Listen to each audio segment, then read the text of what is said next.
Jaydee, KSI, you know how it is, building up towards that brilliant big fight as well, and sitting next to the man right here himself. First of all, my friend, obviously, you go into this is the round 2 of this massive fight of you two together.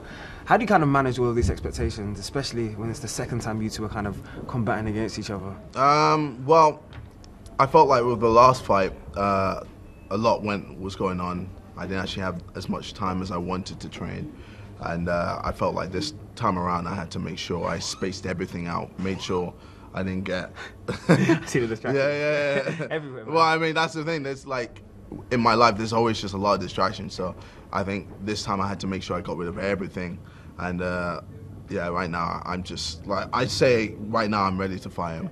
And as me training in Vegas is just the icing on the top. Different level. I mean, you're a performer, you're an engager, you live in front of the camera. Yeah. But this is a completely different atmosphere, bro. Well, but I've done it before. I did it with Joe, I did it with Logan. Every single time it seems to get bigger. Even with when I toured for the music tour, like I performed and it was calm.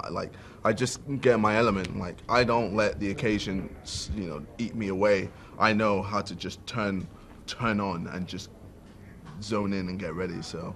Brother, there's queues and queues of fans outside. Yeah, I could hear them and going literally nuts, going man. crazy. Yeah. KSI, I can't wait. I could hear it from the high street. Yeah. I always ask, like, this emotional journey you're on, like, how do you kind of digest it all while you're kind of engaged in the middle of it? I feel like I'm just used to it. I kind of, schedule everything and I plan. I make sure like everything makes sense in my head, and I don't just go in willy-nilly just doing whatever. 100%. I always make sure I plan everything and making sure everything's on point with my thinking, just my mentality, and I have to make sure that everything is just right, and I make it happen. Now break it down to us. Like, I've been following this so-called beef for the longest while. It's real, the hatred is there.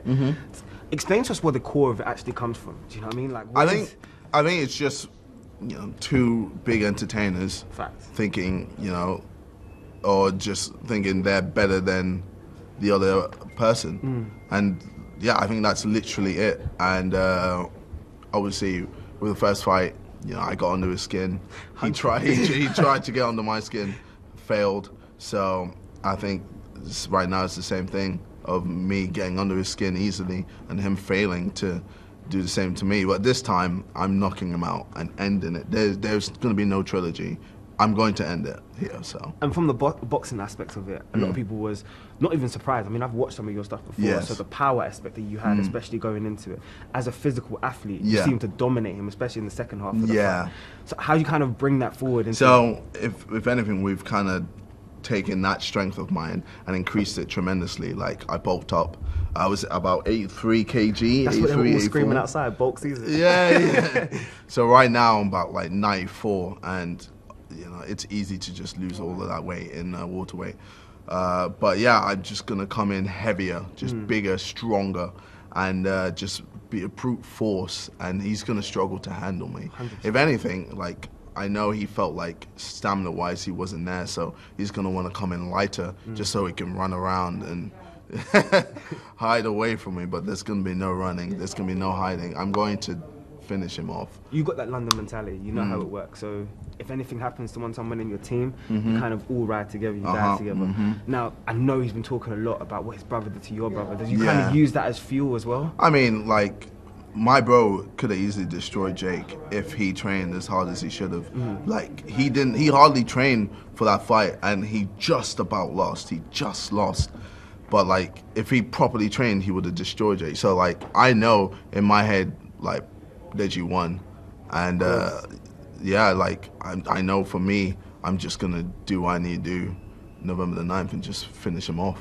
And look, is this another string to your bow? Obviously, entertainer, rapper, like YouTuber, everything aspect. Is this another string to your bow? How far can you take this boxing game, man? I mean, as far as I want, really. As far as I feel like, obviously, I'm going to be smart with it. I'm not going to just start challenging Canelo or Anthony Joshua or something like that. Like, I'm smart with what I do, and I'm going to do what makes sense.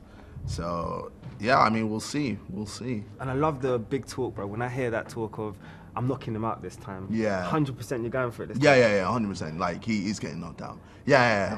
Like, trust me.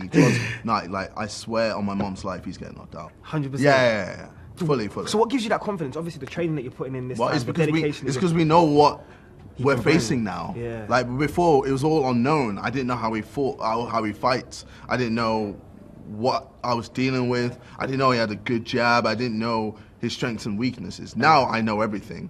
And yeah, obviously he's going to try and switch it up. But once he's under pressure, once I'm hitting him in the face, he's going to go back to what he knew before. Everyone's got a plan until they get exactly. hit, right? And then once he's in that position, then I'm just going to continue going ham, and he's just going to struggle and then eventually give up. And then at that point, it's KO.